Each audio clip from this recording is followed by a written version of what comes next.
हाय, अगर आप इस चैनल पे नए हो, आप इस चैनल को सब्सक्राइब कर सकते हो। हम गेट और आईएएस के टॉपर्स के साथ बहुत सारे वीडियोस बनाते हैं। अगर आप गेट और आईएएस एग्ज़ाम के लिए प्रिपेयर कर रहे हो, सारे इंपॉर्टेंट लिंक डिस्क्रिप्शन में होंगे। मेरे हिसाब से मैं एस एकेडमी प्रीफर करता हूँ इन एग्जामिनेशन के लिए, तो उनके भी लिंक आपको डिस्क्रिप्शन में मिल जाएंगे। तो बिना देरी के हम इस वीडियो को स्टार्ट करते हैं और आप इंजॉय कर सकते हो।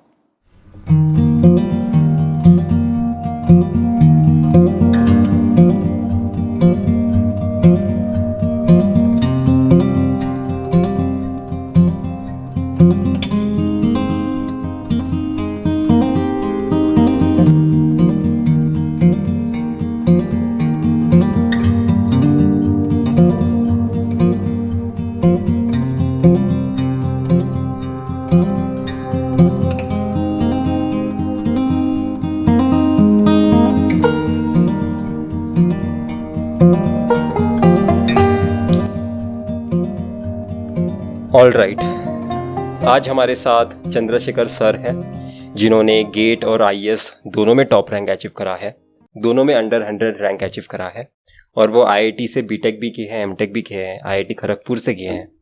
तो सर, आपकी जर्नी बहुत ज़्यादा इंटरेस्टिंग होने वाली है। अभी तक मैंने कभी भी किसी आईआईटी बीटेक के साथ नहीं कन्वर्स किया था।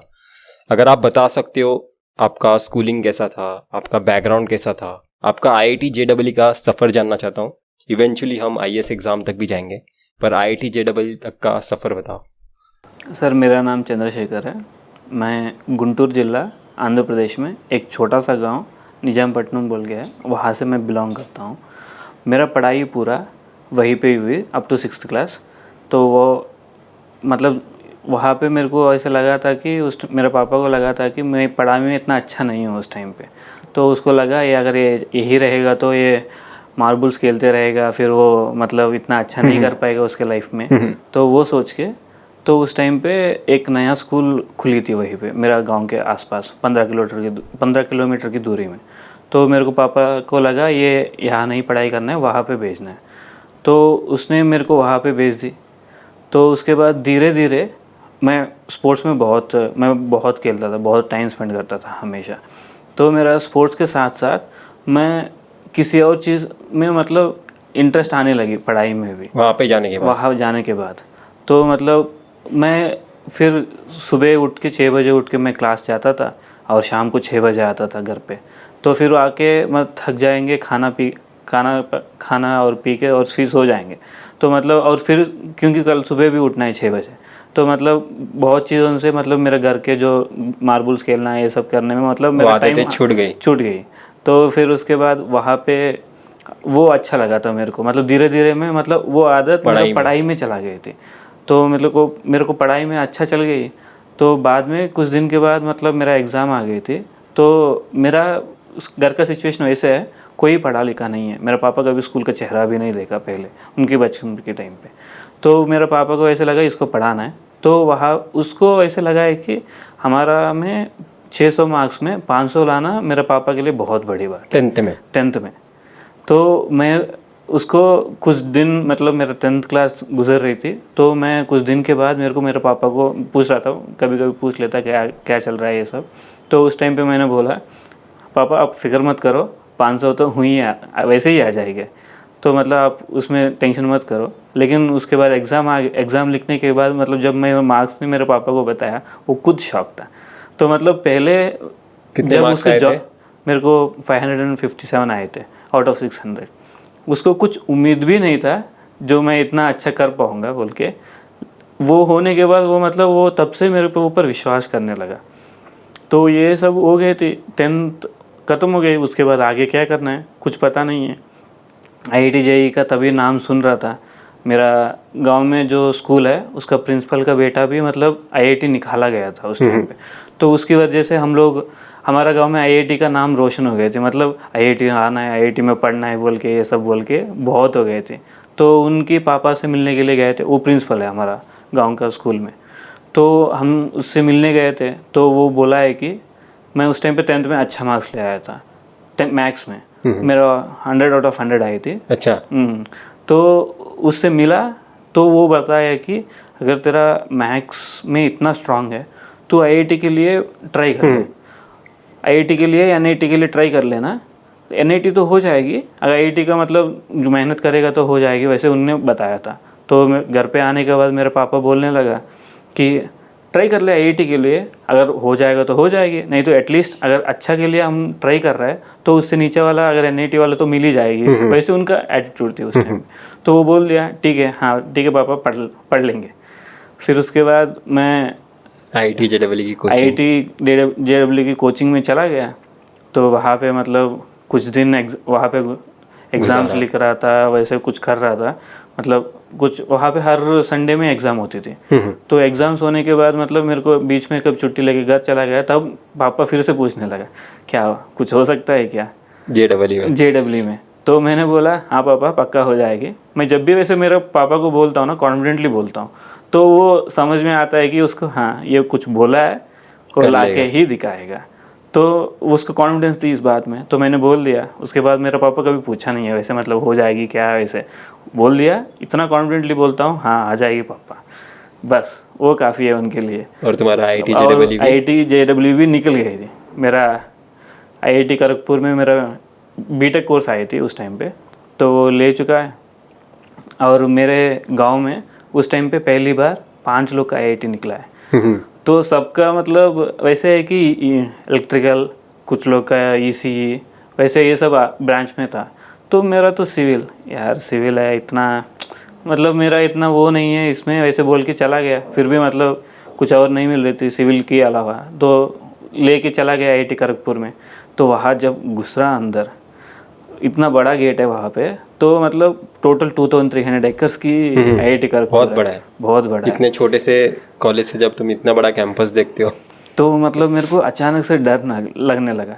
इतने ज़्यादा लोग हैं यहाँ पे, इतना ज़्यादा बड़ा प्लेस है, सब आईआईटीएन है, सबको मतलब टॉपर्स ही था कहीं ना कहीं। तो मतलब वहाँ तक आईआईटी निकाला है तो हर कोई टॉपर ही है।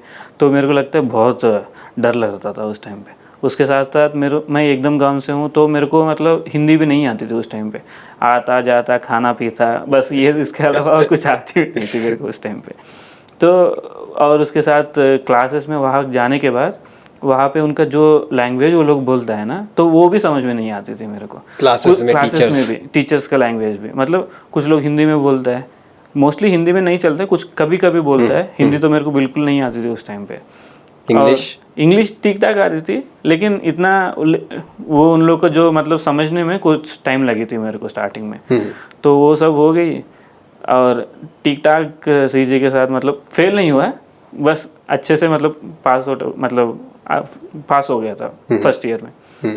उसके बाद जब मैं वहाँ पे जाने के बाद मेरा मोटिव हमेशा एक ही रहती थी, पहले बचपन से सुनते आ रहा था 10th क्लास अच्छे से करो, तुम्हारा आया इंटरमीडिएट में अच्छा स्कूल में हो जाएगा, और इंटरमीडिएट में जाने के बाद अच्छे से प्रिपेयर करो, अच्छा आईआईटी में मिल जाएगी, उसके बाद आराम है, वैसे बोलते रहता था। तो वहाँ जाने से पहले मेरा एटीट्यूड वैसे रहता था, आराम करना है, मतलब टाइम पास, मतलब थोड़ा सा एंजॉय करके साथ, मतलब एंजॉय करते करते मतलब ऐसे टाइम गुजारना है, वैसे सोचता था पहले।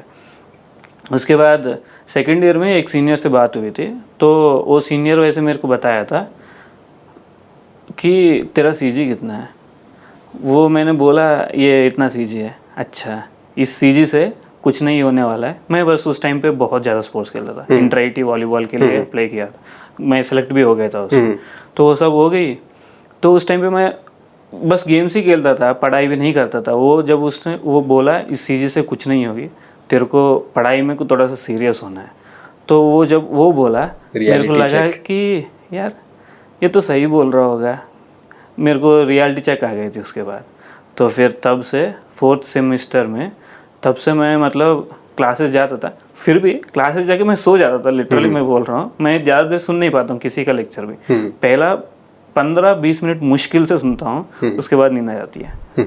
मैं आईआईटीज के लेक्चर में स्पेसिफिकली बहुत स्लोली पढ़ाता है मेरे को नींद आ जाता है। मैं हमेशा वहाँ पे कोई मजाक भी नहीं करता है मेरे ख्याल से, क्लास में बहुत ज़्यादा रिस्पेक्ट देते हैं टीचर्स, बहुत ज़्यादा रिस्पेक्ट मिलता है टीचर्स को। कोई भी मतलब किसी मजाक कुछ भी आवाज़ भी नहीं आएगा, नहीं, अगर एक लुक देगा बस सीरियसली, बस वो काफ़ी है। कोई मजाक नहीं करेगा। तुम सो सकते हो पर मस्ती नहीं कर सकते। तो मैं बहुत नींद आती थी, मैं हमेशा ज़्यादा के सो जाता। बट मेरा मोटो ये था कि अगर हम कम से कम क्लासेस चला गया तो हमको ये पता चलेगा कि सिलेबस में क्या चल रहा है, टॉपिक्स क्या पढ़ा रहे तो हैं। क्या टॉपिक्स पढ़ा रहा है, कौन सी टॉपिक में क्वेश्चंस आ सकता है। मतलब बहुत ज़्यादा वैस्ट सिलेबस होगी, कोई भी सब्जेक्ट पकड़ लिया तो उसमें कौन से सब्जेक्ट कौन सी टॉपिक से हम लोग को क्वेश्चन आ सकता है, तो वो पता चल जाती थी। या उस टाइम पे 4th सेमेस्टर में मेरे को 8.5 CGPA आए थे, तो वो मेरे लिए एग्जाम से एक बहुत दिन बड़ी पहले ही पढ़ के, एक हफ्ते पहले एग्जैक्टली एक हफ्ते, मतलब सब छोड़ छाड़ के, गेम्स खेलना और बाहर कहीं खाने जाना वो भी सब बंद, बस सिर्फ हमेशा पढ़ाई। रूम पे रहो। और मेरे ख्याल से यही सारे बीटेक्स का एटीट्यूड होता है। हाँ, मोस्टली हमारा कॉलेज में सभी का एटीट्यूड यही है, कुछ लोग छोड़ के, जो टॉपर्स है मतलब वो हमेशा पढ़ते रहता है, उनको छोड़ के मोस्टली सबका एक हफ्ते पहले अच्छे से पढ़ो हो जाती है उनकी। तो ये हो गई, और उसके बाद अगले साल चला गया, उसमें भी ठीक ठाक आ जाती थी। फाइनल ईयर में 4th ईयर में आ गई थी, तो उस टाइम पे हम लोग को इंटर्नशिप करना पड़ता है। मेरा 5 इयर्स का कोर्स है, इंटीग्रेटेड है, तो उसमें 4th ईयर में मेरे को कोर्स करना पड़ता है। मैं कॉलेज में मैं कुछ पोजीशंस होल्ड किया हूँ, तो उसमें कुछ एक एलुमनाई आए थे, तो उससे बात करते हुए मेरे को ये समझ में आया वो IAS में क्वालिफाई हो चुका है 1995 उस टाइम पे कुछ बैच में, मेरे को एग्जैक्टली याद नहीं है, तो वो उनका सिंगल डिजिट है उस टाइम पे IAS में।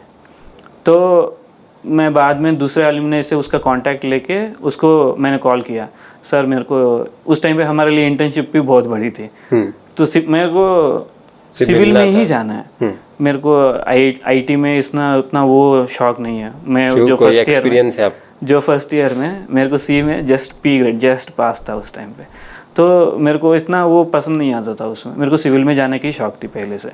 तो उसको मैं इंटर्नशिप के लिए सिविल में करना चाहता था, तो मैंने उसको कॉल की, तो वो बोला ठीक है आ जाओ। वो उस टाइम पे राइट्स में था, राइट्स एक PSU है, उसमें अभी उस टाइम पे काम कर रहा था, तो मैं चला गया इंटर्नशिप करने के लिए। तो उसके बाद तब मेरे को उसने पूछा क्या करने चाहते हो आगे लाइफ में, तब मैंने बताया सर मैं वैसे सिविल का ही सोच रहा हूँ, कुछ और सोच भी नहीं रहा हूँ, मैं को किसी में मैं इंटरेस्टेड भी नहीं हूँ, मेरे को सिविल में ही जाना। तो फिर एक काम कर ले, IAS के लिए प्रिपेयर कर ले।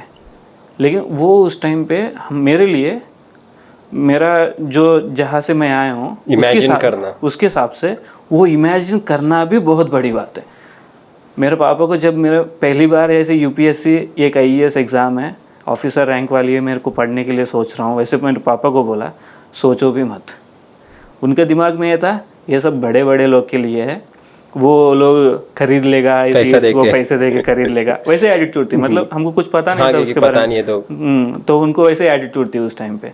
तो उनसे बात की मेरा अलुमनाई से, तो अलुमनाई ने बोला अच्छे से प्रिपेयर करो, हो जाएगी, अगर हो जाएगा तो बस मस्त लाइफ हो जाएगी, सिविल में ही रहोगे, पूरा अच्छा सिविल का कॉन्ट्रैक्ट ही होगी, ये सब काम करवाना पड़ेगा, ये सब होगी।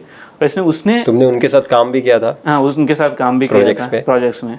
तो उसने बताने के बाद मेरे को लगा हाँ, वो 4th ईयर एंड में वो मेरा जब इंटर्नशिप करना था, तो 5th ईयर आ गई, तो मेरे को सोचना पड़ा, मतलब अभी अब प्लेसमेंट्स की टाइम है वो, तो मेरे को सिविल में जॉब करना है या प्लेसमेंट के लिए पढ़ाई करना है या IAS के लिए पढ़ाई करना है। तो मैं बहुत कन्फ्यूज़र था उस टाइम पे क्या करना है। तो मैं फाइनली मेरे पापा से डिसाइड करके बेस्ट के लिए अगर हो गया तो हो गया, अगर नहीं हुआ तो फिर कोई और ट्राई करेंगे, कुछ ना कुछ तो कर ही लेंगे। सिविल में मतलब छोटा सा कंपनी में तो अप्लाई हो ही जाएगी, उसका कोई दिक्कत नहीं है। वैसे मैंने बोल दिया पापा को, वो मान लिया फाइनली।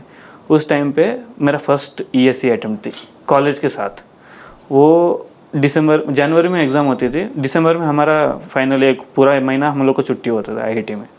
तो उस टाइम पे सिर्फ मैंने क्या किया, इतना पढ़ाई नहीं की कभी कॉलेज में, मतलब इतना सीरियस हो के मतलब मेरे को पढ़ाई करना है ये सब वैसे किया नहीं कॉलेज में। उस टाइम पे मैं क्या किया था, प्रीवियस बुक्स मंगाए थे, IAS का प्रीवियस बुक्स मंगाए थे। वो मंगा के फिर वापस मैं उस महीना पूरा वही सॉल्व किया और कुछ अलग से कुछ नहीं पढ़ा। वो और जो समझ में नहीं आती थी एक छोटा सा नोटबुक रख लिया था, तो उसमें लिख देता था हाँ ये नहीं आई थी इस टॉपिक में, वैसे क्वेश्चन लिख देता था। एग्ज़ाम से जाने के एक हफ्ते पहले मैं फिर वही बुक निकाल के पढ़ने लगा और फिर वापस एग्ज़ाम लिख के आया, मेरे को बूस्टअप मिल गई थी। मेरे को उस टाइम पे सिर्फ टेक्निकल में 100 मार्क्स आई थी। कितने मार्क्स का होता है? वो 300 मार्क्स की होता है। उस टाइम technical। पे क्वालिफाई करने के लिए 190 कुछ थी उस टाइम पे, जब मैं फर्स्ट अटेम्प्ट में कॉलेज के साथ किया 190 पे थी। और मेरे जीएस में 40 मार्क आए थे। मेरे जीएस बहुत ख़राब है, लेकिन वो एग्ज़ाम लिखने के बाद, टेक्निकल वो एग्ज़ाम लिखने के बाद मेरे को समझ में आए, हाँ ये मैं कर सकता हूँ। पापा को इस बार बोला था वापस? फिर से बोला, पापा ये पक्का हो जाएगी, मेरे को थोड़ा सा टाइम दो, टाइम दो, मैं कर लूँगा, मैं दिखाऊंगा मैं क्या कर सकता हूँ, ऐसे बोल के मतलब मैं टाइम ले। वो बोला हाँ ठीक है कर ले, अगले करना है कर ले। तो फिर उसके बाद मैंने कोचिंग की उस दिन, फिर एग्ज़ाम्स लिखते जा रहा, तो फिर पढ़ने लगा। तो वो सब करते वक्त तो मेरे को ये समझ में आई, हाँ और मतलब मोटिवेट अंदर से आने लगा, यही करना है, हाँ यही करना है और कुछ नहीं करना है। मेरा हमेशा एम ही यही थी। मैं एग्ज़ाम्स भी, मैं हमेशा सेलेक्ट ऑप्शंस बहुत कम रखता हूँ, इधर ESE और गेट, बट दैट्स इट। मैं दूसरा कोई एग्ज़ाम भी नहीं लिखा अब तक, मतलब बाहर की इन सब कुछ लिखता था। तुम्हारा एफर्ट्स भी डिवाइड नहीं होता है? हाँ एफर्ट्स भी डिवाइड नहीं होता है, क्योंकि आजकल कोई भी एग्ज़ाम हो तो मतलब एक एग्ज़ाम के लिए एक तरफ से पढ़ना पड़ता है, दूसरे एग्ज़ाम के लिए सिलेबस सेम होगा, पर एग्ज़ाम का जिस तरह से माइंड सेट फोकस हो जाएगी वो डिफरेंस हो जाएगी।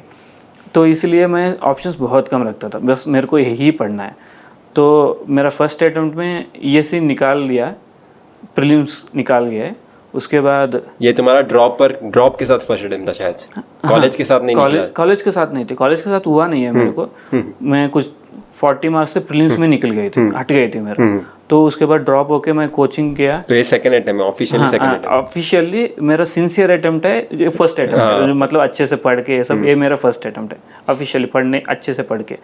तो ये सब कर, पहली अटेम्प्ट में मैं इंटरव्यू तक पहुंच गया। प्रीलिम्स मेंस दोनों निकाल दिया, मेंस निकाल दिया, फिर इंटरव्यू में भी चला गया। इंटरव्यू ख़त्म होने के बाद मैं 30 मार्क्स से बाहर हो गया था। मेरे को बहुत मतलब बुरा लगा। लेकिन पापा को इतना समझ में आया कि ये फर्स्ट अटेम्प्ट में ही, मतलब इतना पहले इतना पढ़ते नहीं थे ना कॉलेज में, तो सिर्फ कोचिंग की और ये सब करने के बाद मेरे को उसको पापा को लगा कि हाँ ये अगले अटेम्प्ट में फोड़ देगा, अच्छा रैंक लाएगा। वैसे उनका था उस टाइम पे। एग्ज़ाम हमको रिजल्ट आई थी दिवाली के पहले। मैं उस टाइम पे ये सोचा अगली दिवाली में मैं खुशी मैं दिवाली सेलिब्रेट करूँगा। अच्छा मतलब मेरा रिजल्ट का मतलब मेरा सिलेक्शन हो जाना है, वैसे सोच लिया था। ये तुम्हारा सेकंड अटेम्प्ट पढ़ाई के साथ? पढ़ाई के साथ सेकंड अटेम्प्ट। वो उसके बाद सेकंड अटेम्प्ट के बाद तीसरे अटेम्प्ट में आ गया, मतलब सिलेक्शन नहीं हुई। उसके बाद जब सिलेक्शन नहीं हुए 3 महीने मैं कहीं बाहर भी नहीं जाता था। सुबह उठा 7 बजे ऐसे कुछ, और फिर रात 11 बजे तक खाना पीना उन सब छोड़ के बस पढ़ना ही पढ़ना। बस सुबह उठता, मेरा एक चेयर होती है, उस चेयर में बैठ जाना, शाम तक रात तक ख़त्म कर लिए, फिर वापस सो गया, फिर उठना।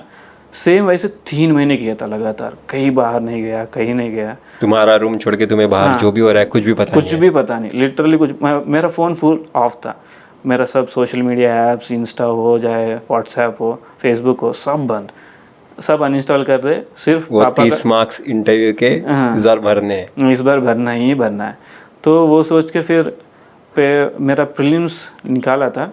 लेकिन प्रीलिम्स लिखने के 1-2 दिन पहले मैं कुछ यूट्यूब में टॉपर्स का इंटरव्यू सुनने लगा। तो उनका एटीट्यूड, उनका डिस्कशन, उनका सुनने के बाद मेरे को वैसे लगा वो लोग वैसे करता है कि जो इजी क्वेश्चन होता है वो वैसे करते चले जाता है। लेकिन मेरा वैसे प्रोसीजर नहीं थी एग्ज़ाम लिखते वक्त। तो मैं फर्स्ट क्वेश्चन स्टार्ट किया, 150 क्वेश्चन तक मैं ख़त्म कर दूँगा, वैसे करता था। लेकिन एग्ज़ाम पे उनका सुनने के बाद मेरे को लगा हाँ ये भी अच्छा बोल रहा है, वही ट्राई करता हूँ बोल के मैंने ट्राई किया मेन एग्ज़ाम में। तो मेरा इतना अच्छा नहीं गया जैसे मैं सोचा था प्रीलिम्स। लेकिन इतना उम्मीद नहीं थी उस टाइम पे। मेरा सिलेक्शन हुई, प्रीलिम्स क्वालिफाई हुआ जस्ट 5 मार्क्स, जस्ट 5 मार्क्स से मेरा प्रीलिम्स क्वालिफाई हुआ। जस्ट 5 मार्क एक्स्ट्रा है, तुम बता रहे हो? एक्स्ट्रा था बस। अगर 5 मार्क नहीं होता तो मेरा प्रीलिम्स में नहीं कर पाती। मेरे को डर लग रहा था उस टाइम पे, मतलब एग्ज़ाम लिखने के बाद मेरे को डर लगा कि हाँ इस बार प्रीलिम्स ही ना हो। पापा को इतना उम्मीद था हाँ इस बार निकाल ही देगा। तो लास्ट टाइम इंटरव्यू तक पहुंचा उस से प्रीलिम्स में ही नहीं निकला, तो मतलब उनके लिए बहुत बुरा तो अनसर्टेन लगता सबको, बहुत अनसर्टेन। हाँ तो क्या हो गया, उसके बाद मैं प्रीलिम्स निकल गई, तो मैं फिर प्रिपरेशन करने लगा। मेंस का। फिर कोरोना आ गई। तो कोरोना आने के बाद मेरे को घर चला गया। घर जाने के बाद मेरा हमेशा घर में मतलब वैसे एकदम चिल वाली एटीट्यूड होती थी, कभी पढ़ाई नहीं करता हूँ घर में। तो मेरे को घर में इतना पढ़ाई नहीं हुई। उस टाइम पे मेरा घर का कंस्ट्रक्शन चल रहा था, मेरा पापा का बिजनेस को थोड़ा सा मेरे को संभालना पड़ा बीच में। मतलब अकेला पापा वो नहीं, वो हमारा प्रॉन्स का बिजनेस होता है। कौन सा? प्रॉन्स का। तो मतलब हम कल्टीवेट करते हैं प्रॉन्स। फिश नहीं है क्या? नहीं, फिश नहीं डालते थे, प्रॉन्स ही करते हैं वो। मतलब हम कल्टीवेट करते हैं, फिर उसके बाद बेचते वक्त पापा अकेले, मतलब 2 लोग का काम है, वो अकेले नहीं कर पाता है। 2 अच्छा मतलब जो घर का मतलब वो लोग होना चाहिए। तो उस टाइम पे मैं वो वाला काम पे चले जाता था, और घर का कंस्ट्रक्शन भी हो रही थी हमारा खुद का, तो वहाँ पे भी मैं चले जाता था। लेकिन मैं घर जाने के बाद कोरोना के टाइम पे फर्स्ट महीने में जब मैं चला गया था, मेरे को उस टाइम पे लास्ट ईयर मेरे को लगा जो मेरा लास्ट टाइम अटेम्प्ट में नहीं हुई, तो मैंने सोच लिया अगली अटेम्प्ट में मतलब मेंस के अच्छा मार्क्स ले आना है, तभी मेरा सिलेक्शन होगी।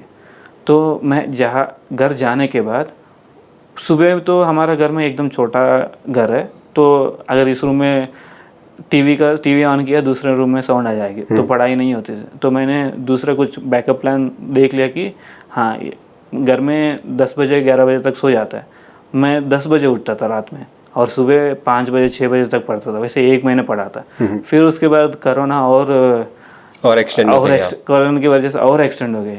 तो मैंने सोचा एग्ज़ाम कब होगा पता नहीं, और चिल एटीट्यूड में था, और घर का कंस्ट्रक्शन भी चल रही थी, तो उसमें मैं उसमें लग गया था, हेल्प करने के लिए चला गया था। तो अचानक मेरे को ऐसा है कि हाँ, अक्टूबर 18 में एग्ज़ाम होगी, मेरे को डेट भी याद है, अक्टूबर 18 में एग्ज़ाम होगी। वैसे बोल दिया, मेरे पास सिर्फ 1 ही महीने बचा है। तो मैं वैसे करने लगा। उस टाइम पे हमारे साइड में थोड़ा सा रेनी सीज़न है, तो उसकी वजह से थोड़ा सा क्लाइमेट चेंज हो रहा है, मेरे को डेंगू फीवर आ गई एग्ज़ाम के 1 महीने पहले। तो मैं हमेशा मतलब उस टाइम पे ये भी मतलब बहुत हेडेक वो सब आता था, तो डर लगता था कि हाँ कोरोना ही हो जाए, कोरोना हो गया होगा।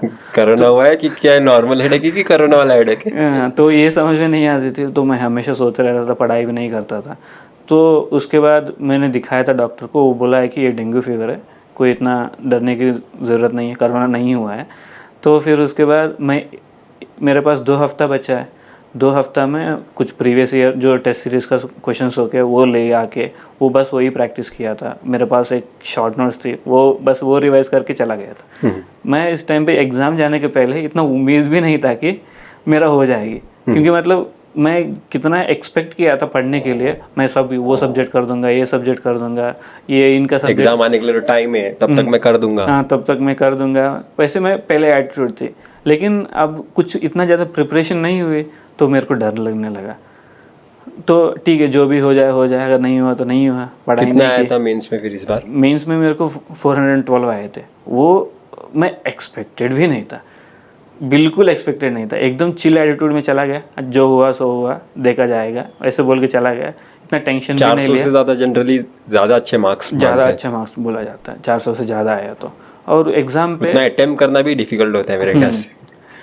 मेरे को क्या हुआ उस टाइम पे, एग्ज़ाम प्रैक्टिस करना पड़ता। Mains is all how fast you are writing. अगर वो इतना अच्छा नहीं चल रहा है तो मतलब बहुत पीछे हो जाएंगे। मेरा प्रैक्टिस भी नहीं थी।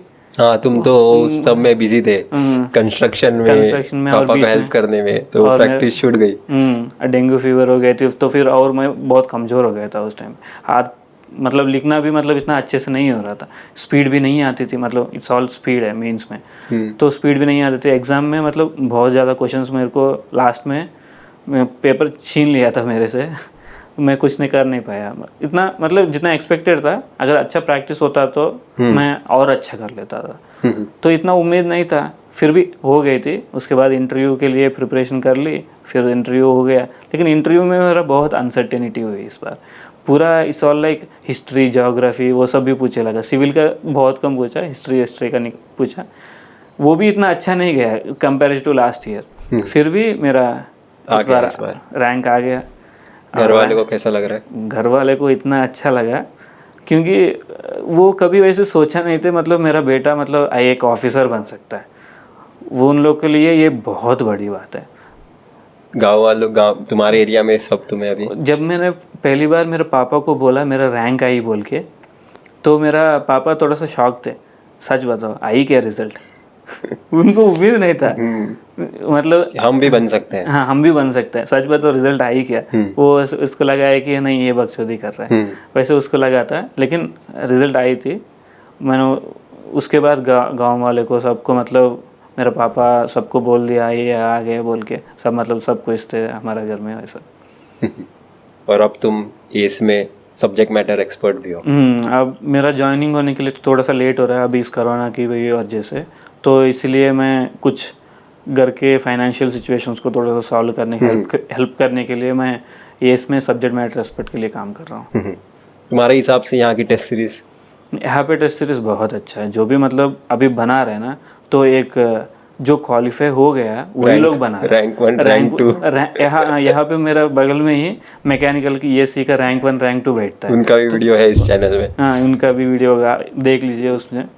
हाँ तो अब इतने अच्छे लोग मतलब जो अच्छे से प्रिपेयर कर रहे हैं, जो निकाला गया उन्हीं लोग क्वेश्चंस बना रहे हैं, तो मतलब ESC का स्टैंडर्ड मतलब दिमाग में रखते हुए क्वेश्चंस बना रहा होगा। तो यहाँ का टेस्ट सीरीज मैंने खुद कर रहा हूँ, मेरे को पता है बहुत अच्छा है यहाँ पे। थैंक यू चंद्रशेखर हमारे साथ इस वीडियो में आने के लिए। Thank you sir. और इस वीडियो से मेरे हिसाब से बहुत लोगों को हेल्प मिलेगी, और तुम्हारा जो बैकग्राउंड है वो एक IIT JEE एस्पिरेंट को भी मोटिवेट करेगा और एक गेट एस्पिरेंट को भी मोटिवेट करेगा। सर का गेट एग्जाम में भी रैंक आया, पर वो वाली जर्नी मेरे हिसाब से आपने इतनी, वो बस बाई प्रोडक्ट होगा। हाँ वो is one of the by product. मेरा हमेशा टारगेट अच्छी के लिए होती है, वो ओनली टॉप हर चीज़ में मेरा हमेशा टॉप के लिए देखता हूँ, तो अगर वो हो जाए तो हो जाएगी। ये गेट तो मेरा बाई प्रोडक्ट है सही, मैं कभी उसके लिए इतना प्रिपेयर भी नहीं किया था। जो मेंस के प्रिपेयर करेगा मेरे हिसाब से गेट का तो ऑफ कोर्स हो ही जाएगा। ऑफ कोर्स हो ही जाएगा, सही बात है। Thank you. Thank you.